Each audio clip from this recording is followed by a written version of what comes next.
It's Jim Paff, and welcome back to the Against Nice podcast, where we believe that nice people are the cruelest of all people because they're subjective and selfish in the way that they address society. Kind people have the interests of others in mind, but they speak truth into society. Follow us on iTunes, give us a 5-star rating, and also give us your review of the podcast. You can also follow us on Spotify, Stitcher, iHeartRadio, and many other podcasting apps. Now let's get to the show.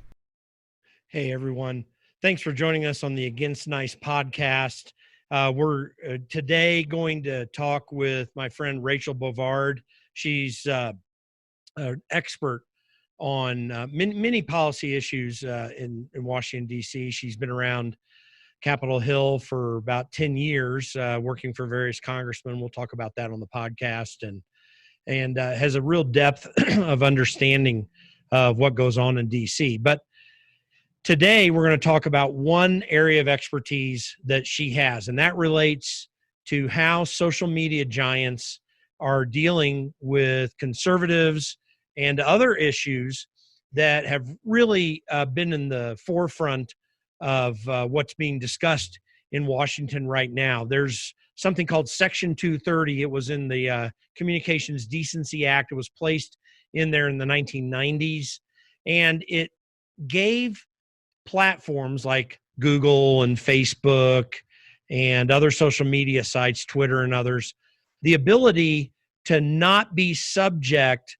to legal action for the content that people on their sites would voluntarily put up. So, if you make a post and you say something that is objectionable to someone enough that they'd want to file suit against these social media companies for allowing it to be placed on there, they wouldn't be subject to that. It allows them to allow content to be put up without any negative effect legally to them in civil or criminal action. Well, what's happening is that these organizations have turned this on its head, and now there is a regular attempt, particularly during the COVID-19 crisis, where they are cutting content out. If you put something up, and I've seen this happen to me related to posts that I've put up related to hydroxychloroquine and whether that's an effective treatment for COVID-19. These things are actually getting cut off. I've had at least 3 notices recently where I've put something up just for informational purposes and adding to the debate, and they've been taken down because the World Health Organization, according to Facebook in this particular instance, says that any discussion of hydroxychloroquine in a positive way, the World Health Organization says, well, no, there's nothing that proves that it's an effective treatment at all. So it just gets taken down. If you go to my Facebook page, facebook.com/Jim Paff, you'll see that I've posted some of this stuff up, and where they've cut me off, the notification that they've given me.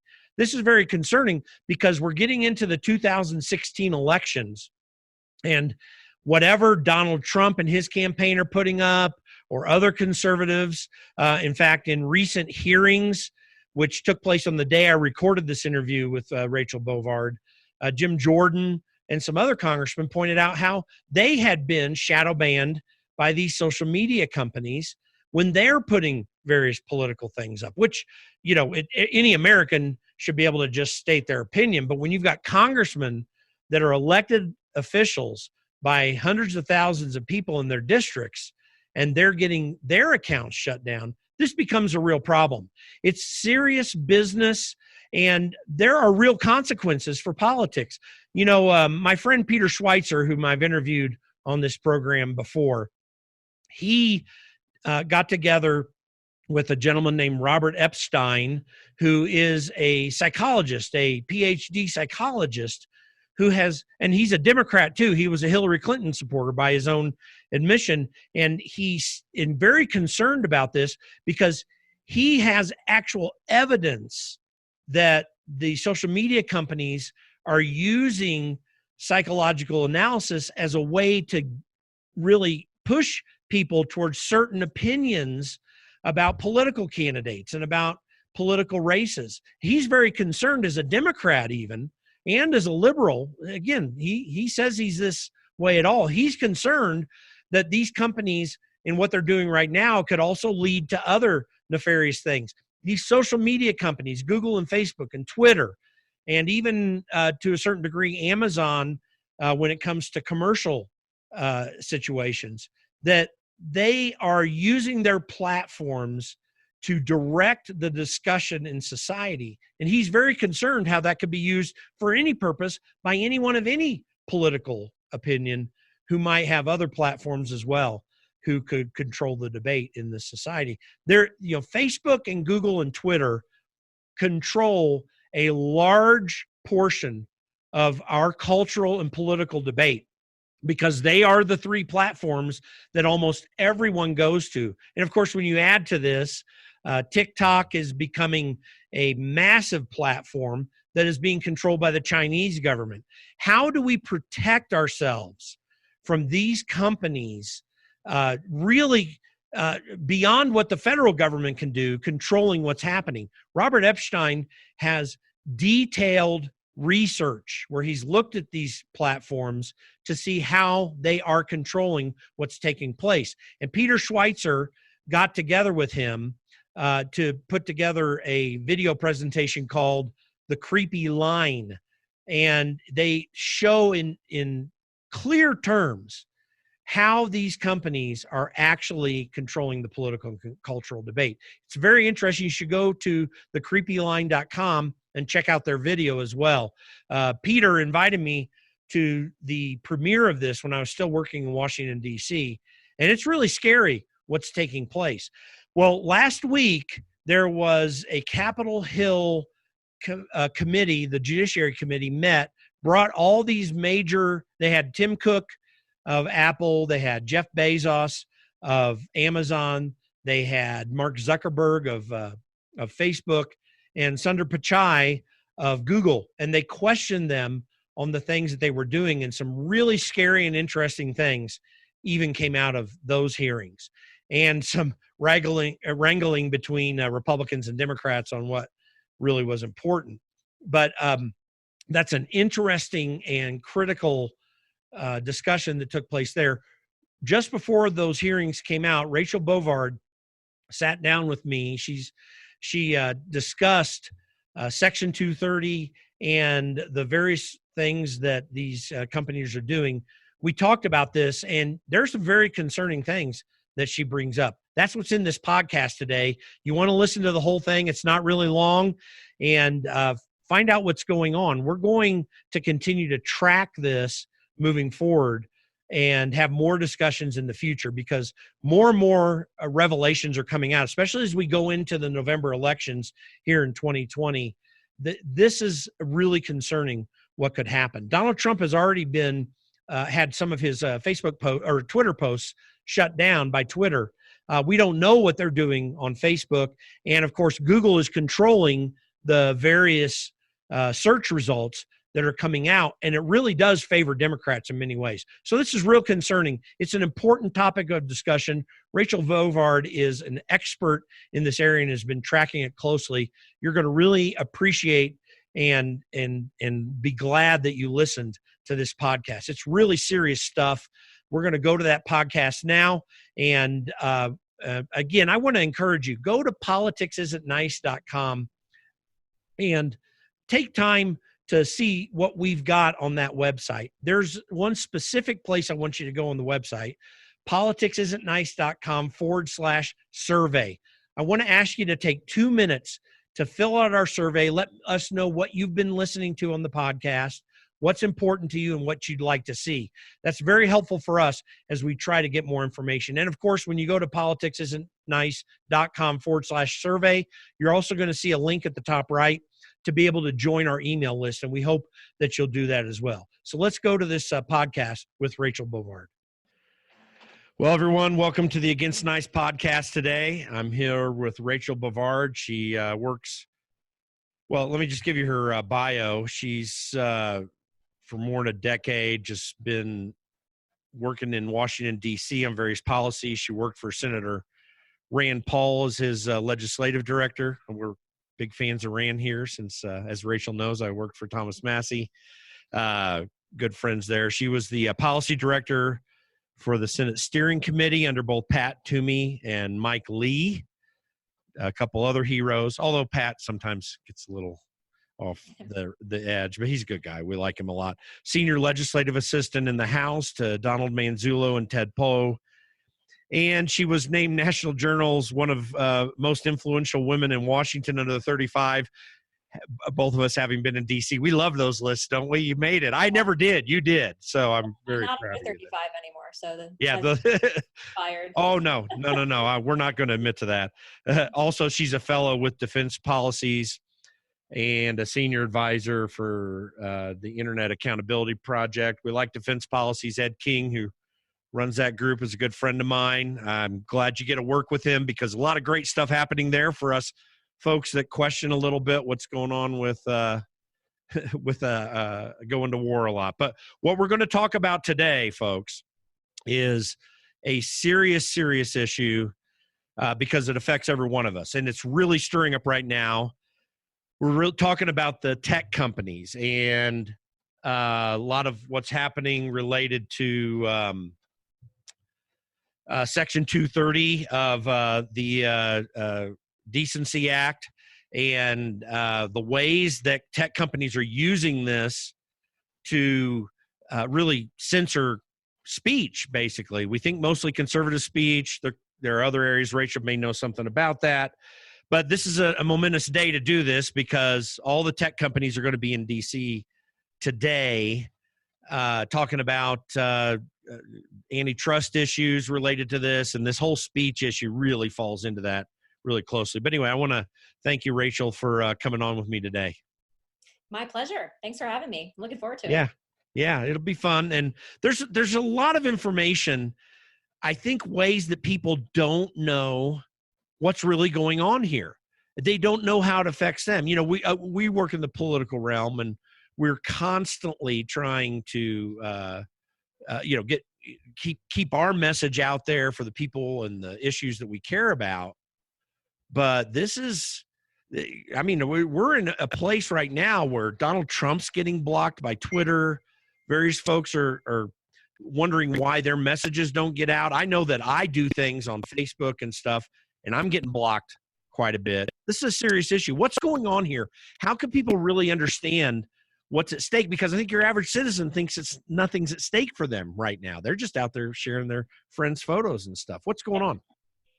So the reason I think that, people should start waking up and paying attention is not necessarily that these companies are making sort of, decisions about what content they're going to censor and not, because that wouldn't matter in most cases, right? They're private companies. They can generally do what they want.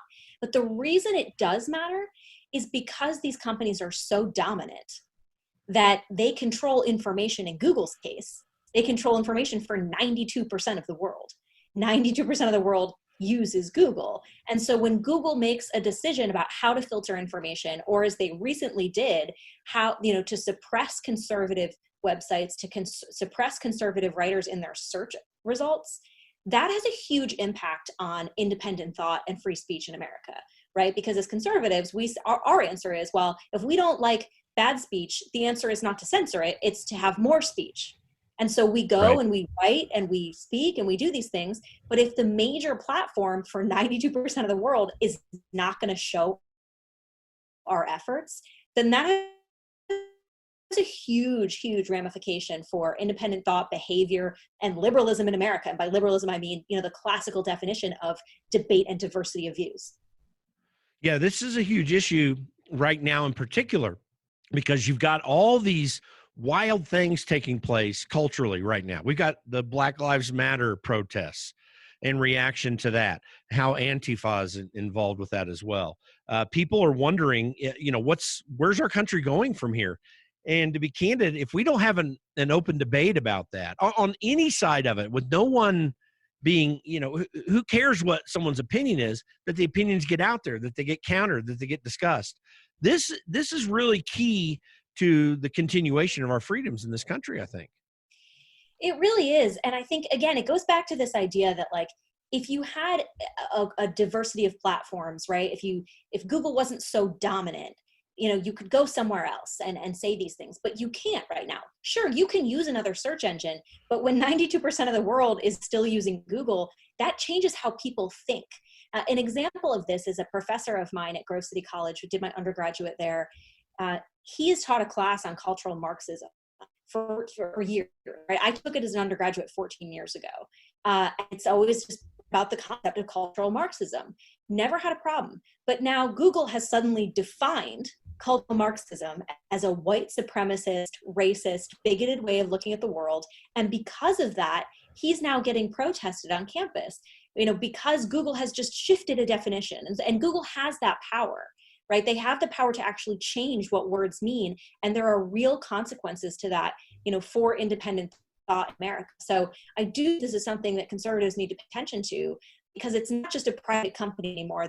These, Google in particular, Facebook as well, has tremendous power over the world and what we say, how we think. And that's something we should all be concerned about. Give some examples of that. I mean, I think some people may not really be able to grasp. Yeah, they can hear that Google truly does have 92% of all search, but there all are alternatives and stuff. How is this really happening? Kind of put some meat to the bones to that, because I think it shocks a lot of people when they hear that. Yeah, so people think of Google as merely just a search platform, and it's not, right? It's a hugely dominant platform. Google owns YouTube, which is the second biggest search engine in the world. You may not know that, but it is. So Google owns that as well. And then they have 70% of the browser market on Chrome. But most of where they make their money is their targeted ads. And so they provide ad tech for a host of websites across the internet. 80% of the top websites on the internet have Google ad tech, but a lot of conservative news outlets use Google ads, and you saw this most frequently with the website The Federalist, the conservative site that many of us read, gets millions of views a day. Google responded to a threat from NBC News, and they said, you know what? The Federalist is violating our terms of service in its comments section, so we're going to deplatform The Federalist from our Google ad revenue, and that's a huge hit for a website, right? The Federalist has a mixed business model, but they get a lot of revenue from Google ads, and Google has the power to effectively, wipe the Federalist off the map by forcing its, or removing its revenue model. And so that's the kind of economic power that Google has. Well, and I just was last night listening to Tucker Carlson, and Breitbart's editors were on there claiming the same thing. Breitbart came onto the scene really big. I mean, they came out and strongly dominated a lot of what was being discussed, certainly as far back as 2000, even as far back as 2014. And in the wave up to 2016 and after, Breitbart helped set the discussion as well. This is before Federalist even came out. They helped set the discussion. And it was a hugely important website to get information to understand what conservative thought was. Now, you can't even find them in Google rankings. They're noticing this more and more. I think is being set up here is, and it's not always the CEOs, although they're behind it in many ways. I think the bigger issue for these tech companies is they have got radicalized employees who are determined, like in Mark Zuckerberg's case. I think Mark Zuckerberg's trying to navigate this in a way. I mean, I don't know. I'm not going to call him an angel or anything, but he is trying to navigate it. And he's almost got revolt in his employees for any step he takes, even just to give the pretense, if not something seriously useful, to help conservatives know that he doesn't want to shut them out. I don't know how effective that's been, but he is making that effort. And his employees are revolting. I mean, this is really one of the, it's far beyond a company issue.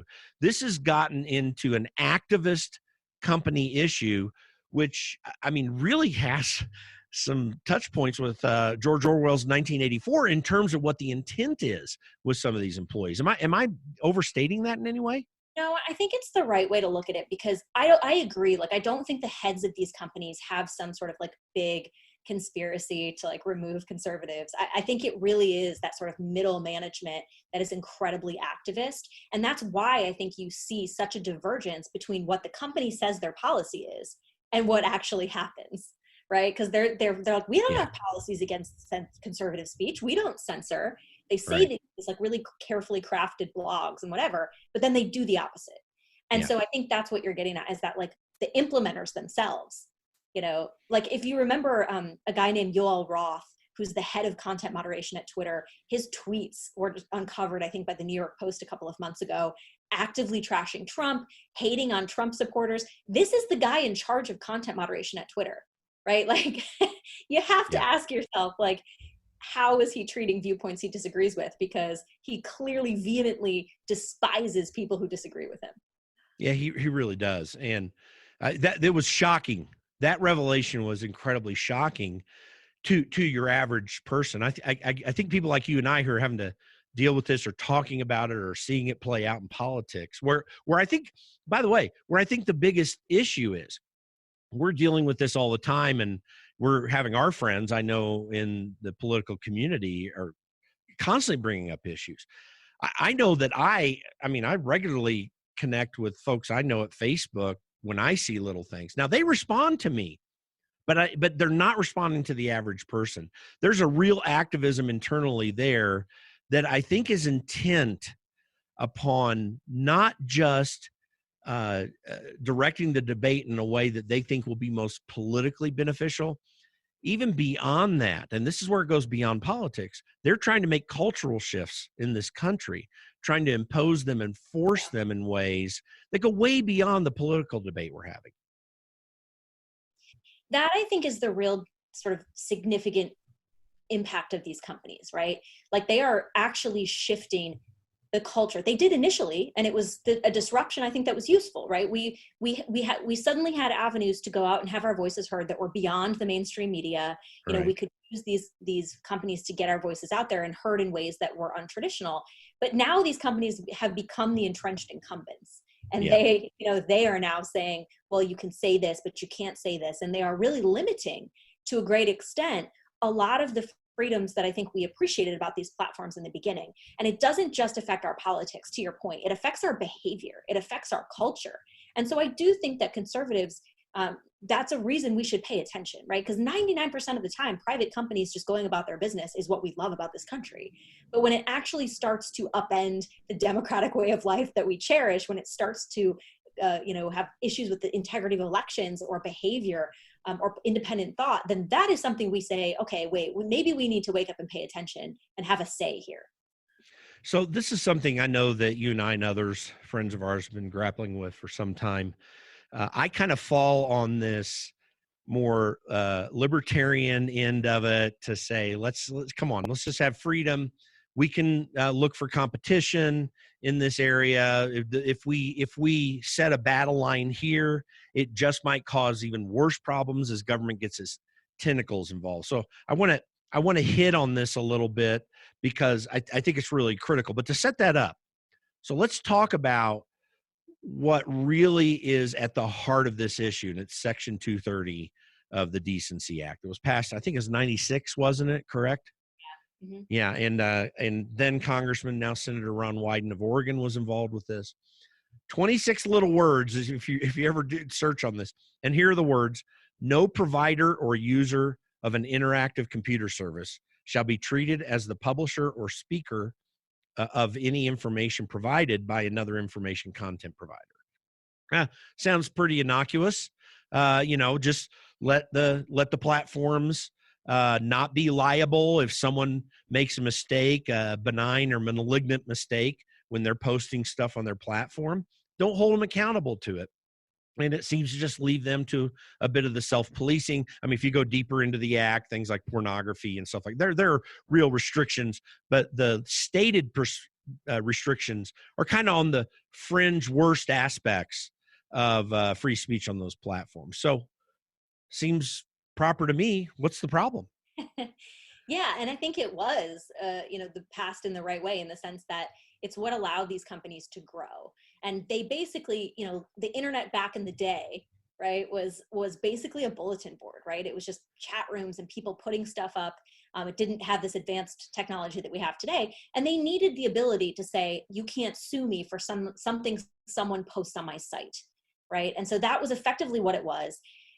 But the problem is that it's become, well, and again, it was also designed to help them take down smutty content, right? And Right. not get sued for it. Like it was the goal, if you, Chris Cox, one of the authors of the statute, said, look, we wanted to clean up the internet, right? We wanted to allow them to take down pornographic content without being sued by the creator of the content. Right. Right. Which is great. We all want that. But the problem is that it is one of the most judicially manipulated statutes, like of all of them, right? It's been, the courts have really taken the immunity that Congress gave these platforms and contorted it into what was sort of a porous immunity with a pretty specific directive. It has now become this like blanket liability, a bulletproof liability, to the point where, sex trafficking flourishes online because these companies don't actually have to address it. A lot of them do. A lot of them want to. Right? I think the biggest problem there that a lot of people may be aware of or may not is Craigslist. Right.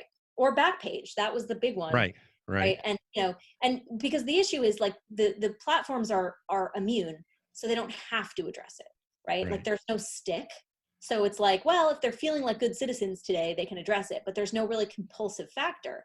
Right. But the other side of it is that, it gives them a tremendous amount of running room to kind of act with discretion towards, all these different content creators without any recourse, right? If I get banned from Twitter, I have no ability to sue Twitter, right? They have or YouTube is a really good example of this, right? You have people who create content on YouTube. Alex Jones is a good example. However you feel about Alex Jones, he brought billions in ad revenue to YouTube. And then they banned him and there was no recourse, right? He had made them so much money, but then he didn't have any ability to say, well, like, you just took all my content. Like, do you owe me anything? And well, what's interesting, and by the way, yeah, he did bring billions, but they got billions upon tens of billions and more revenue. So, that's like a drop in the bucket for these people. No, it totally is. It is. Ban him with impunity because it doesn't matter to them. They're so big. So, I think, well, more to the point, they're so rich. But, I think it gets to this idea that, the goal, when Congress is looking at revisiting Section 230, I think they have two goals. I think one, they want to make these big tech companies more accountable to their users, but also to like a lot of the criminal activity that's flourishing online. There was a hearing yesterday in the Senate Commerce Committee looking at a 230 bill that would make the platforms more liable to illegal content or illicit content, right? So that was very narrowly focused. But I think the second goal is, really to just revisit a statute that potentially needs to be updated. It's been 24 years. The shape and nature of the internet has changed. Conservatives do this all the time. We look at laws and say, do they still apply or not? Right. Yeah. and the answer might be that they're fine. They don't need updates. But I think it's inherently okay to review and look at the statute to see if it needs to be modified. Well, this really gets into a discussion that is very touchy in the conservative community. If you take the conservative community to be that more center right to more, if I assume, actually it's not linear, but I'll stay with the analogy now, from the center right out to the libertarian, civil libertarian right, that are really some of whom are really concerned that when you get messing around with this, that you're going to start government down a path where 1984 can be real. By the way, and as you know, I worked for Thomas Massey, and I love he developed a hashtag that said "Make Orwell fiction again." Well, the problem is Orwellian thinking really is taking more and more control of our political debate right now.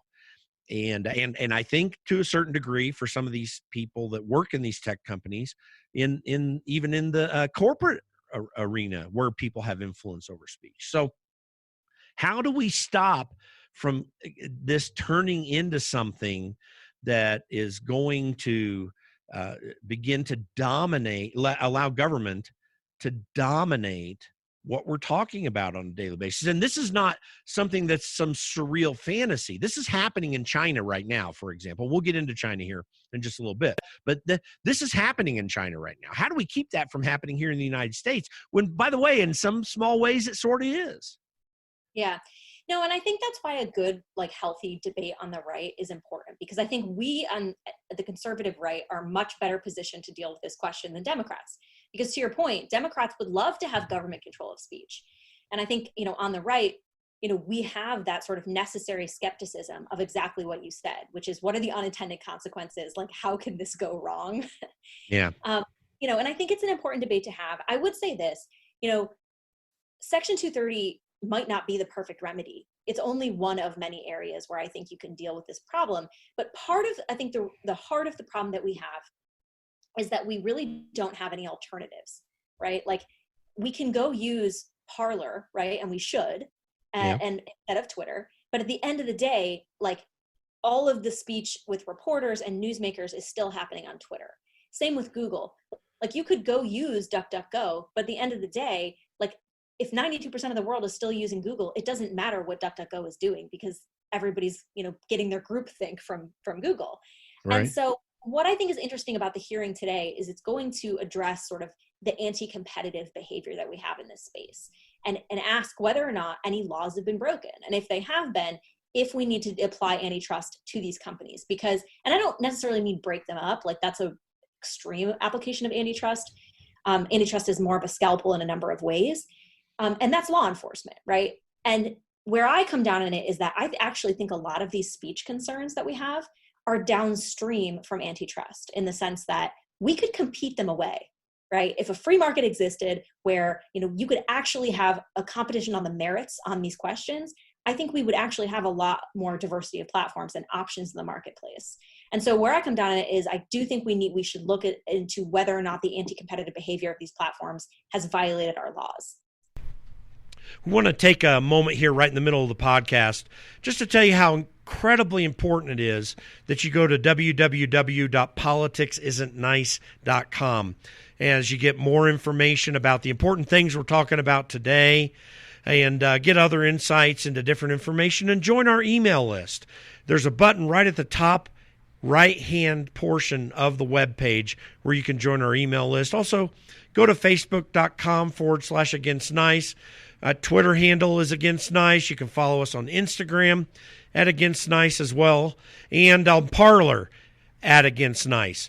All of our social media is available to you, and of course, you can follow us on iTunes, Spotify, Stitcher, iHeartRadio, and many other podcasting apps so that you can get the podcast immediately when it comes out. And be sure to give us a 5-star rating and let people know what you think about this broadcast and the others that we have there. Again, www.politicsisn'tnice.com. Do you want to get on the path to a healthy lifestyle? Go to fitnutritiondepot.com. Fit Nutrition Depot has a full range of products to help you pursue your health goals. If you need more energy or you want to lose weight, Fit Nutrition Depot has the products to help you pursue a better, healthy lifestyle. Beat that drop in afternoon energy. Stay alert without that sudden slump at the end of the day with Liftoff. Are you trying to lose weight? Try one of our Quick Start programs. They can help support your goal of healthy weight management and nutrition. And our herbal aloe products can help soothe your stomach and support intestinal health.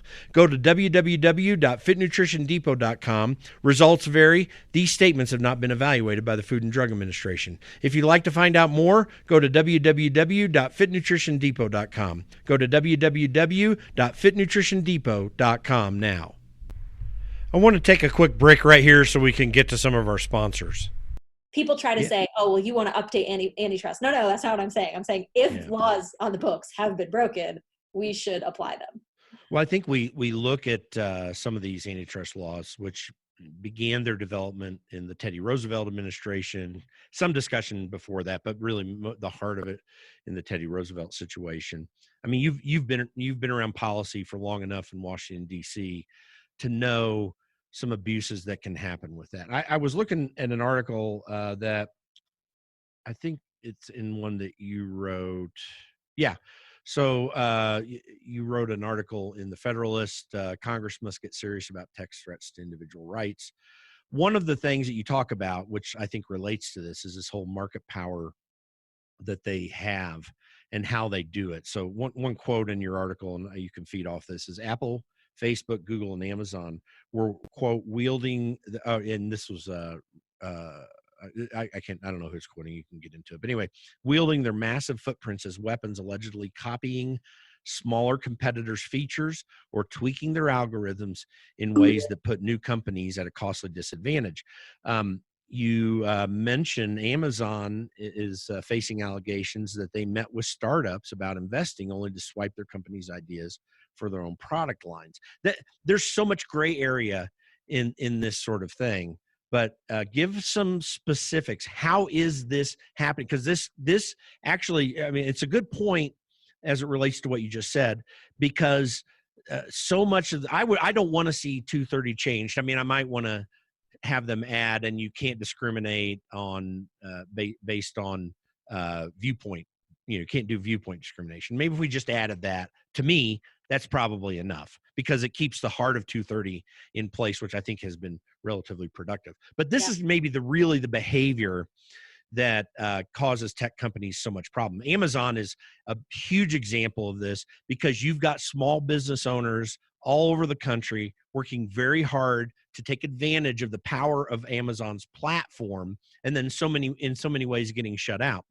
Now that Amazon is beginning to set up its own lines of products, clothing and groceries and different things, they're doing actually Amazon branded things. Now they're competing against their base customers there. So there's a lot of this going on. What are some specifics here that we really need to be worried about? Because I think a lot of people don't understand the degree. We talk about, I mean, there have been for years coders that work for these organizations. They're taking code over to the next organization they work for, and then they have these arguments about it. That may not even be the worst part of it. There's something more to it. So how are these companies leveraging their power? Give some specific examples if you can. Yeah, so it's interesting, as conservatives, I think we get sort of wrapped around the axle of conservative bias, but it really is like only one concern with tech. And I think as the party of small business and small entrepreneurs, we really need to be paying attention to this other side of it, which is that we want businesses to be able to compete on the merits. And is that still happening?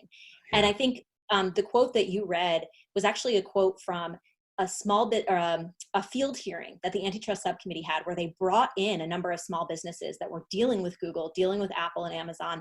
And it was interesting, in the Washington Post coverage of the field hearing, Tony Rahm, the reporter, said congressmen appeared stunned as they heard these stories, even ranging from the speaker company, Sonos. Yeah. Patrick Spence, I think I quote him in that article. He basically was like, look, Google stole our IP. Like, we tried to work with Google and they just ended up stealing our IP and putting it in their Alexa. In fact, what he actually said, he says that they leverage your dominance in one market to conquer and destroy adjacent markets, especially markets that may one day pose a threat to their dominance. I mean, so they lay in wait even as well. Right. They're not actually active right now. Yeah. And you see it across the board. Amazon and Google, I think in particular, and Apple with its app store has a lot of downstream effects on small app creators. But Google and Amazon, I think, are going to take a lot of questions on this today, because again, Google almost has a strategy, and Patrick Spence has spoken openly about this. He said, look, I have to sue Google now because I think my rights have been violated. I can't afford to do 10 years of litigation on this point. Google can. Right. Right. And in many ways, they take that approach on a lot of small competitors. And Amazon is being accused of a very similar thing, not just with swiping, the ideas of the innovators that come meet with them for investment, but they've also been accused of, so they have Amazon product lines, undercutting the prices, using third-party seller data to undercut the prices, for their product line, because they see the board, right? They know, what the competing products are being sold on because it's their platform. And so they can simply say, oh, that guy's charging $6.99. I'm going to charge $5.99. That's inherently anti-competitive. Yeah. And it's a knife in the heart to these small business owners trying to make a living.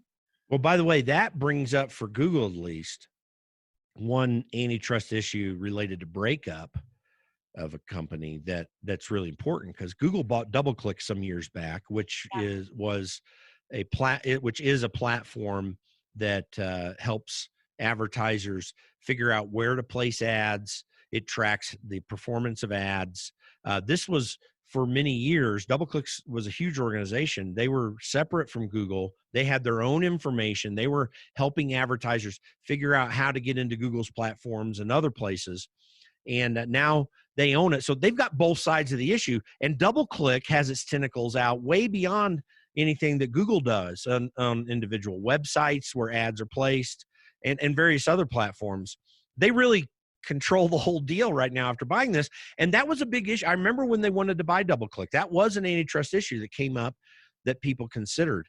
And I want to talk about Google Click in a minute, but I want to make this statement. It is interesting. You talk about these congressmen and senators, with big eyes. I remember I worked for Tim Heelskamp some years back as his chief of staff, and he comes over to me one day and he says, "Hey, you know what I just found out?" He said, "The senators, they were just having their retreat. You know how the caucuses do that at the beginning of the year." He says they chartered a bus and they went from the Senate and took it over to the Heritage Foundation, which for people that don't know, the Heritage Foundation isn't even a mile away from the Senate downtown in D.C. because it's all old people that have no clue what's going on. I mean, one of the good things, you talk about there aren't many Democrats there. Ron Wyden is one of these guys, I think, that's very faithful in this area. For all the disagreements I have with him, he gets it on civil liberties in a way that is restrained from the Democrat perspective and as against mine. But there are a few of these guys that really get tech. Ron Wyden's one of them. There are very few in the Senate, some in the House. But most of these people we're electing, they have no freaking clue what's going on with all this. They don't know how to analyze it. They have no perspective. They're just, you could barely, I mean, most of these guys and gals in Congress, their Twitter accounts are being updated by their staff. They're in their 20s and 30s, not by themselves. That's a huge hurdle we have in this, isn't it? No, it is. And I think it was like best captured when Mark Zuckerberg came before the Senate and Orrin Hatch was still in the Senate. And he's like, "How do you make money?" And Zuckerberg was like, "Well, we run ads." Huge disconnect in knowledge. I think that's right. Although you're starting to see, I think the younger senators, there are a few of them. I think that's why Josh Hawley's been so aggressive on tech. And people disagree with him on how he's doing it, and I think that's fair and valid. But he gets, I think, the technical side of it a lot more than most. I'll just say that. Yeah, even Rand Paul. Huh? He's 40. He's yeah, he's 40. Yeah. Even Rand Paul, Mike Lee, kind of get it. And I know in Rand's case, his staff is doing it, but he really understands it. His dad, actually, Ron Paul, for being I think he's in his late 80s now, he kind of gets it too. He's really working it. I think it is rare, though. I think your average American doesn't even understand much about the platforms that they're working on. So when you got a combination of ignorance in the populace, I don't mean that in a pejorative way, but where they just don't know, and almost a neglectful ignorance in Congress. Yeah. I don't care how old they are. They should be digging into this and learning it, because everything they're policymakers, and everything that's happening in this country is happening on those platforms. Doesn't happen with ABC, CBS, and NBC like it did in the 70s and 80s. This is where all the debate's happening. It's not even Fox News and CNN. I mean, they're part of this, but where their messages get out are on these platforms more than on the broadcasts that they're doing. Yeah. And so this is the whole game for the political debate, for everything that's happening in culture. We don't even communicate one-on-one in culture much anymore. Right. I mean, my wife and it's kind of funny because my wife and I at night, and it bugs me sometimes. I'm a techie. I'm 55 years old, but I'm a techie geek. I mean, I was programming computers in the late 70s, early 80s, because I was so into this, and no one was exposed to it at that time. But we'll get into bed at night sometimes, and we're both kind of looking at our phones. I mean, we're in our late 50s and we're doing that, but we're all engaged in that way, and we're not understanding what the impact and significance of our cultural debate is, because it plays out on these platforms. It hardly plays out in the personal space anymore. It doesn't matter how much Zoom has proliferated during COVID-19. Yeah, and I think that's a really critical distinction because, well, there are two things. One is that the tech companies count on us being ignorant, right? They take advantage of the fact that everyone's like, oh, it's too complicated to understand, and you saw this actually with Sundar Pichai, who the CEO of Google, who's going to be testifying today in a Senate Judiciary hearing. I think it was last year with Josh Hawley. Josh Hawley was like, okay, but do you still keep tracking people when they turn off the location services on their phone? Right. And Pichai, he kept pressing him. And finally Pichai was like, well, it's probably too complicated to understand. That's the answer to Congress, right? And so they rely on our ignorance. They take advantage of it. So I think that's an issue that I think this oversight is really helpful with, right? Because sometimes Right. oversight compels some responsibility into these platforms to be more transparent. Right. But I think the second issue is an important one that you raised about the culture, because I think a lot of conservatives say, well, it's just a private business angle and government has no role in the private business. That's a debatable point, right? And usually it's right. But I think where Congress does have a role is to say, well, but these companies are changing our culture. There's a philosophical debate about how we want to live, and if what these companies are doing to us as a society. That's completely fair territory, I think, for Congress. I don't know necessarily, I don't have an outcome that I want them to take, but I think it's correct for us to be asking that question. James Lindsay, who's a mathematician, he recently phrased it as a mediated empiricism. Mm-hmm. Right? That's how we interact with the world now. These companies filter our information. They give us a little bit of what they want us to see, but not the full story, because they make money from our viral outrage, and they want to algorithmically amplify our division and our outrage and our, hatefulness. And that's how they make money. So they have an incentive to do that. And that's now, again, to your point, how we interact with the world, how we interact with each other. And so I think it's totally appropriate for conservatives who care about the civil society, who want strong, civil society bonds and strong families. It's totally appropriate for us to be asking these questions, in debate and in discussion, even on Capitol Hill. By the way, so that brings up an issue, because you're right that not much different, in fact, than the media of the 70s and 80s when I was young growing up. The major networks, ABC, CBS, NBC, and then CNN in its early stages when cable started to proliferate in the 80s, they were trying to stir things up. They were trying to stir but what was interesting about those companies, even though Ted Turner began to break this in media a little bit, is they were anchored in the United States. As far left as Walter Cronkite could be in his day, when he was really the trusted voice for everybody, he still was anchored in an Americanism. He expressed tears when Kennedy was assassinated. He expressed a passionate emotion about the Apollo mission. We see, if anyone looks at the history of these videos, you see that he was anchored in an Americanism in many ways, and to varying degrees, admittedly. These companies are not anchored in Americanism right now. And in fact, the biggest issue for them, as appropriate business owners or directors who are supposed to be making a profit and so forth, they're looking at China with 1 billion people and looking at us with 330 million and saying, well, where's our market? So that lack of anchor really plays a big role in this debate, does it not? I think it really does, because it goes to the point, that you're making before, where it's like, when these companies are governed by certain norms, right? Like they have a responsibility to America to posit our views fairly, to give everyone a fair shot, and they're not trying to fundamentally change the nature of our society. That's one thing, but that's not what we're seeing. They don't even consider themselves necessarily American companies. They consider themselves citizens of the world, right? Mm-hmm. And again, they want to make money. They're not doing this as a public service. They're doing it to make as much money as possible. And that means going to China, because that's where, to your point, all the people are. And so what they're willing to do to access that market and what it means for us, I think is a very key issue for the next 5 or 10 years, because all of them want access to that market. Google, and by the way, go ahead. Well, Google was building a censorship regime on behalf of the Chinese government. Yeah, and in fact, interestingly, on the opposite side of it, it was their employees who broke the story. Their employees hate us conservatives, but they also got concerned about that. It was so bad. And by the way, it's not just a cultural connection that they're trying to make. I brought out a quote of what you wrote in one of your articles. But he says, you mentioned that Google won't work with the U.S. Defense Department, but it will work with the Chinese military. I mean, this is really absurd and crazy, because that's exactly what they were doing in building that search engine, that firewall, the Great Firewall, they were calling it. Right. I think I'm going to tell you my evaluation.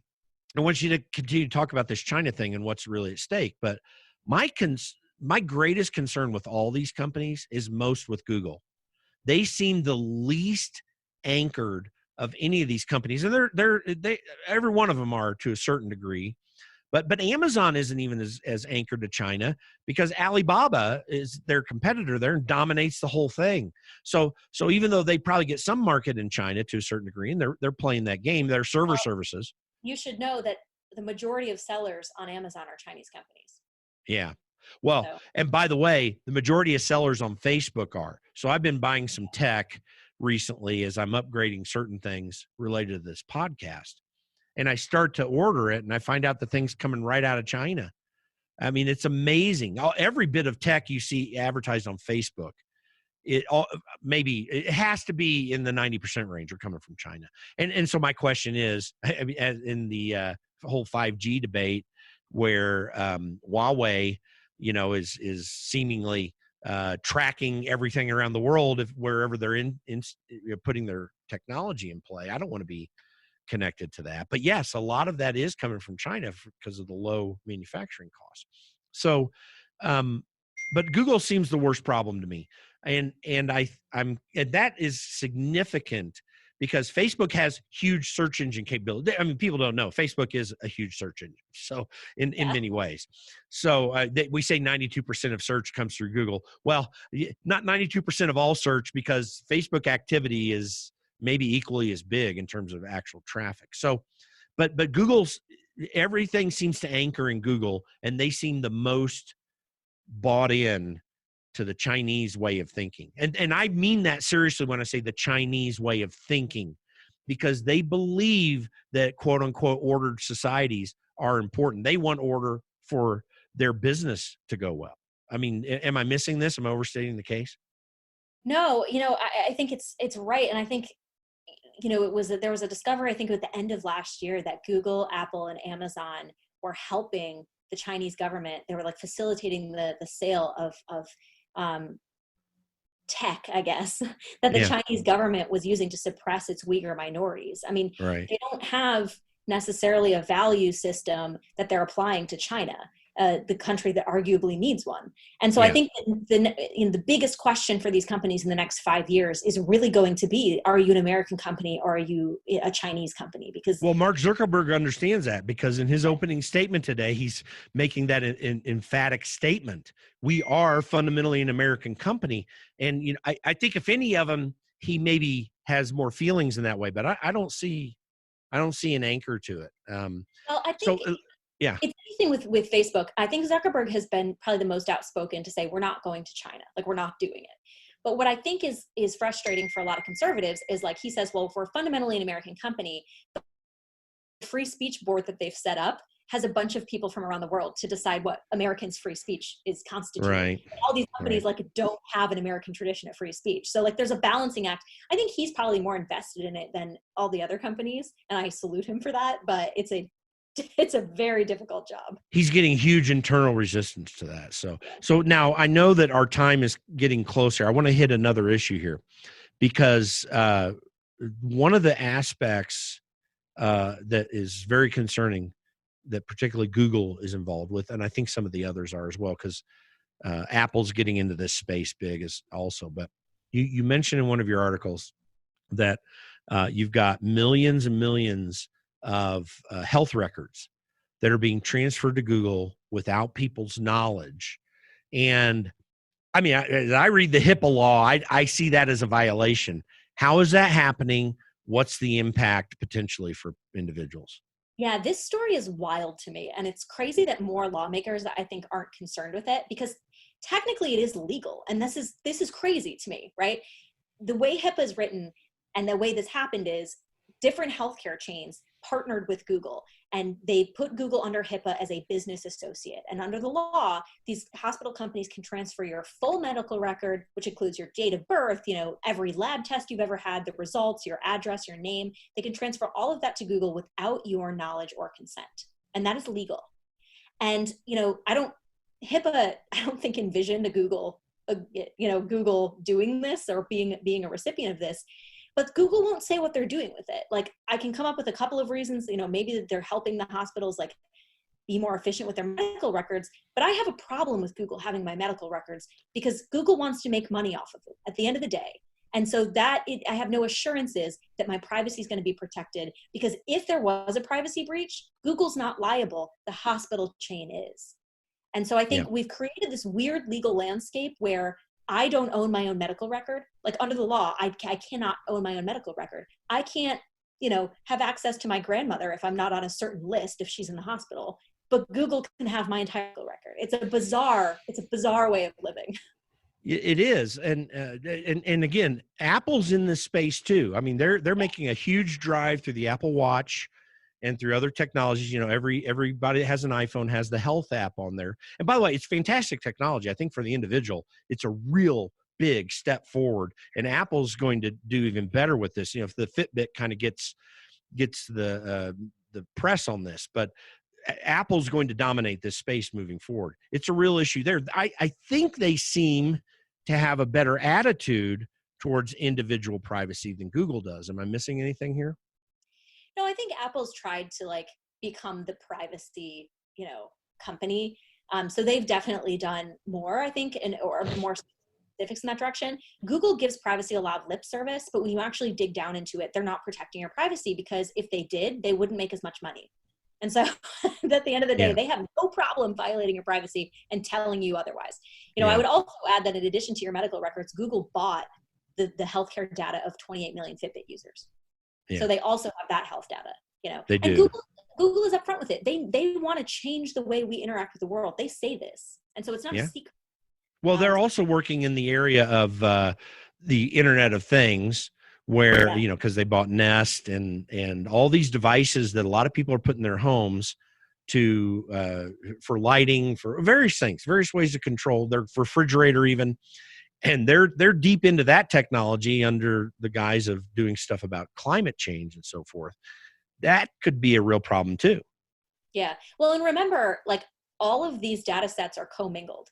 Right? Yeah. It's not just the healthcare data is separate from the other data. This was the issue with DoubleClick. When they bought DoubleClick, they said, no, we will never commingle the data of web users with our platform data users. And then they did, right? And the FTC just didn't do anything about it. But what it does is they're trying to create a digital profile on every individual that uses any of their various services so they can target you better with ads. But the byproduct of that is you have no privacy. Yeah. You are a commodity to Google. No, yeah, and this really comes out in my friend Peter Schweitzer's production of The Creepy Line, where that really talks a lot about this. And Robert Epstein, who the Democrat Hillary Clinton supporting psychologist who understands a lot of what's happening with this. Let's but before we close this out, what 3 things would you say are the most important takeaways that Americans should have when they consider what's going on with this? Again, as you and I have already established here, it's way beyond the political debate. It's far, far beyond that. What are the 3 things that you think people need to know as they're trying to navigate this, as they navigate the hearing today and the fallout from it? What do they need to know? So I would say the first thing is something that Americans already intuitively grasp. There was a Pew poll that came out six or 7 days ago that showed 72% of Americans think that big tech has too much power, right? So I think they intuitively grasp the problem. But I think for conservatives in particular, who I think get caught up in the sort of, private businesses, we shouldn't interact in the market. This is fundamentally an issue of liberty, in the sense that, I don't want to bend the knee to anybody. I don't want to bend the knee to a tyrannical government, but I also don't want to bend the knee to a tyrannical corporation or a tyrannical other sovereign country. And so I think this is where we are now in the territory of it.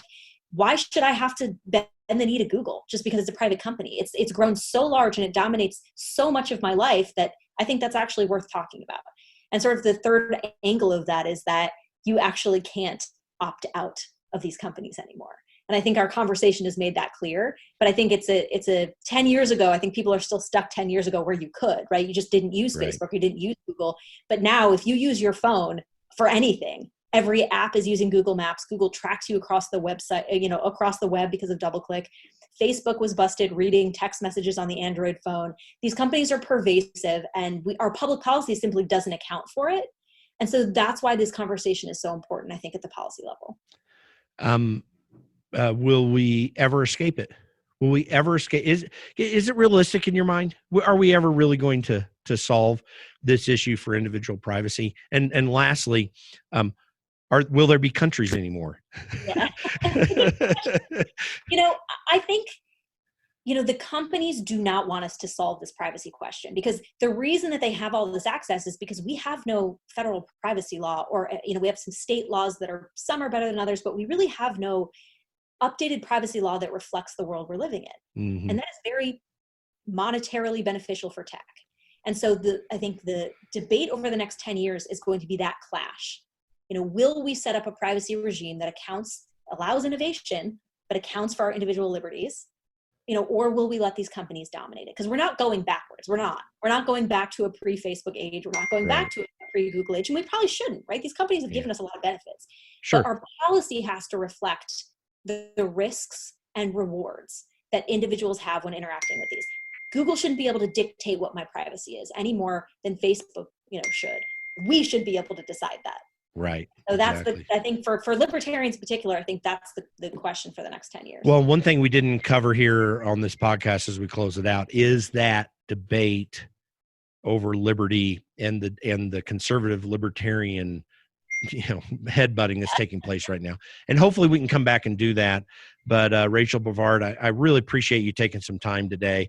You're about to run into these hearings. I'm going to too. And I'm going to add some stuff around this podcast related to that so people can get a full view of really what's going on. I'll add my comments on that. But I appreciate everything that you're doing on this and how you're tracking it, because it's very critical. You're one of the leaders in Washington, D.C. from a policy perspective on this. And I appreciate you, Rachel, for taking some time today. Thank you very much. It was a blast. Good. Well, we'll do it again soon. And thank you so much. Okay. Thank you for joining us today on the Against Nice podcast. Please be sure to go to our website, www.politicsisn'tnice.com. You can sign up for our email list there just at the top right of the web page. And make sure to follow us on iTunes or Spotify or Stitcher or even the iHeartRadio app. And give us a 5-star rating and let people know what you think about our podcast. Again, www.politicsisn'tnice.com. Join our email list at the top right hand of the page there, and follow us on iTunes, Spotify, Stitcher, or iHeartRadio. Thanks for joining the show today. We'll be back soon.